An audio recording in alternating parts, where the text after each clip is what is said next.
বসনি খেতে? কি গো? এই তো আসো। আমি তো সবকিছু টেবিলে ধুয়ে গেলাম। বসনি এখানে। এই যে কি করবো আজকে? এই যে দুপুরের ফ্রাইড রাইস এত বানানো হয়ে গেছে না, এই যে রয়েছে। এখন ছেলে তো বলছে ফ্রাইড রাইস খাবে না। ওর কখন কি মর্জি হয়, এই ভালোবাসে ফ্রাইড রাইস খাইতে, এখন আবার বলে আছে খাবো না। এবার ছেলে খাবো খানে একটুখানি। এবার রুমালি রুটি নিয়ে এসেছে। আমি বলছিলাম হ্যাঁ এই যে কি রুমালি রুটি? কি রুটি বাবা, কে জানো? আগে তো রুমালি রুটি কত বড় বড়। এ বাবা, এ তো মনে হচ্ছে যে না উড়ে যাচ্ছে রুটি। ও তো বলে তন্দুরি রুটি আনবে। তন্দুরি রুটি আনবে? তন্দুরি রুটি আনতে গিয়ে আধা ঘন্টা 45 মিনিট লাইনে দাঁড়িয়েছিলাম, তারপর লাস্টে দোকানদার বলেই দিল তন্দুরি রুটি আর হবে না। যা, এ তো চারখানা দোকানে ঘুরেছি তন্দুরি রুটির জন্য। কি অবস্থা। এবার ফ্রাইড রাইসটা ভালোবাসে, তা যাই হোক রয়েছে, তার খেয়ে নেবো রাখতে, আর কি করবো। আমি আর রুটি রুটি ভাজলাম না, তো ও বলে তন্দুরি রুটি নিয়ে আসবো। আমি তন্দুরি রুটি দিয়ে, আমিও তো ভেবেছিলাম তন্দুরি রুটিটা দিয়ে খাবো। ওই যে দই কাতলাটা যে বানিয়েছি ভালো লেগেছে, তার মধ্যে দই কাতলা দিয়ে রাত্রেবেলা তন্দুরি রুটি দিয়ে খাবো। তা আমি ঠিক আছে নিয়ে আসি। বাবা তোকে যে দিয়ে দিলাম। আচ্ছা দাও। দই কাতলা ওই জন্য কি দইয়ের মধ্যে কাতলা না কাতলার মধ্যে দই? কাতলা দই মিলেমিশে বন্ধুত্ব হয়ে একাকার হয়ে রয়েছে। তোমাকে তো এই যে তোকে দিয়ে দিলাম রুটি। আর একটা জিনিস বানিয়েছি দেখো, এই যে রায়তা বানিয়েছি।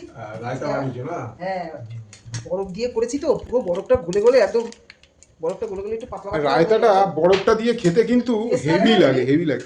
সব থেকে বেশি কি হয়, এই যে টেস্টের থেকে বেশি হয় যে ক্রিম ভাবটা তৈরি হয় না। হ্যাঁ বরফটা দেওয়াতে ক্রিমি হয়, আর ভাজা মশলাটা দেওয়াতে আরো টেস্টটা বেশি হয়। এবার তোকেও দিয়ে দিলাম। আচ্ছা আমায় কিন্তু একটু বেশি করে দেবে।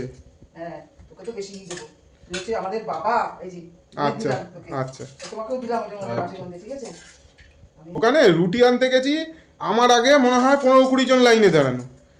কেন রাখো আসলে কি সবার বাড়িতে আজকে চিকেন মটন এসব? হ্যাঁ ওই জন্য এখন সবাই রুমালি রুটি তন্দুরি রুটি সব নেওয়ার তারা আজকে। হাত রুটি পড়ে রয়েছে, হাত রুটি নিচ্ছে না কেউ। ওইটাই আসলে এইসব চিকেন ফিকেন মটন ফটন এসব দিয়ে খাবে আর কি। আসলে পয়লা বৈশাখ বলে কথা, এইটাও দিয়ে দিচ্ছি, মাছটাও দিয়ে দিচ্ছি। আচ্ছা ঠিক আছে বন্ধুরা, আমি তাহলে খাওয়া শুরু করোনি এখনো? এই তো করছি। আচ্ছা ঠিক আছে, মুখে দাও, তারপর বন্ধুদেরকে বলো বন্ধুরা আমি খাচ্ছি বন্ধুরা। একদম দাদাভাই, এত সুন্দর মিষ্টি দাদাভাই আমাদের, বন্ধুরাও তাই ভাবছে। জল ভালো করে। ও ওই দেখ, ফ্রিজের জল খাবে? বাবা একটু ফ্রিজ থেকে জলটা দে তো।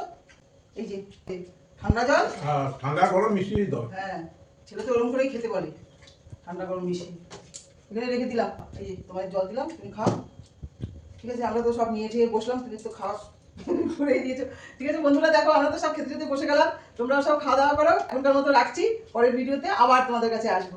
টাটা।